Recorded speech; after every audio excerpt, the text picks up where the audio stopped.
Did you know that you can now generate images directly into InDesign and even use reference images to enhance your results?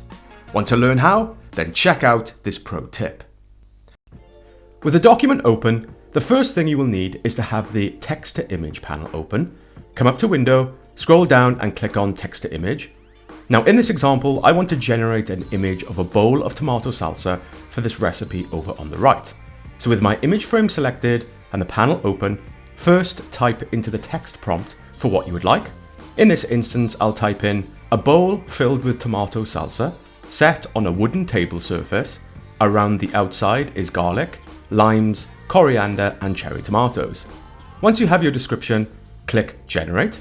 Upon click, images will be generated inside the panel and one will appear in your frame.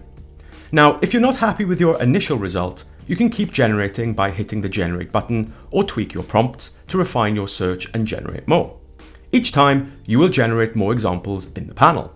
With more results and your frame selected, you can click through your results in your panel to see more in your frame. Easy. So when you generate an image in InDesign, you will see a new link in the Links panel.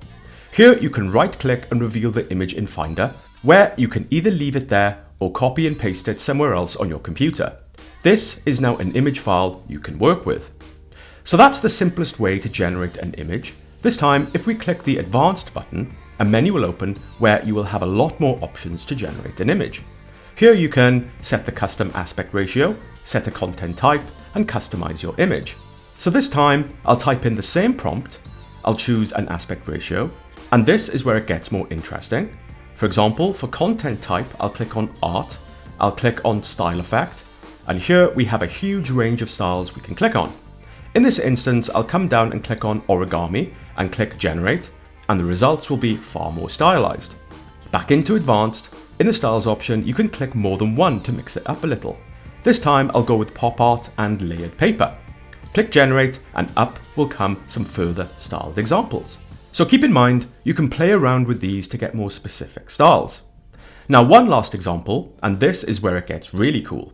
Back into Advanced, I'll use the same prompt as before. I'll click on Photo with no style, and this time I'll use an image as a reference. I'll click on Reference Image, I'll click Upload and upload a reference image of a bowl of salsa.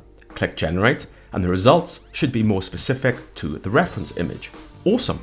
So when generating images in InDesign, remember to use the prompts, the styles, and a reference image to get a closer desired result. After a little while, you should get the result you want. With my chosen image, I can look in the Links panel, reveal in Finder, and move it to a different folder on my computer to better organize my project. Perfect. So that's how you can generate images in InDesign. So many options with loads of possibilities. Be creative with your prompts and you should get some awesome results. For more pro InDesign tips and tricks, check out the channel and be sure to like and subscribe for more. Until next time, unleash your creativity and I'll see you in the next one.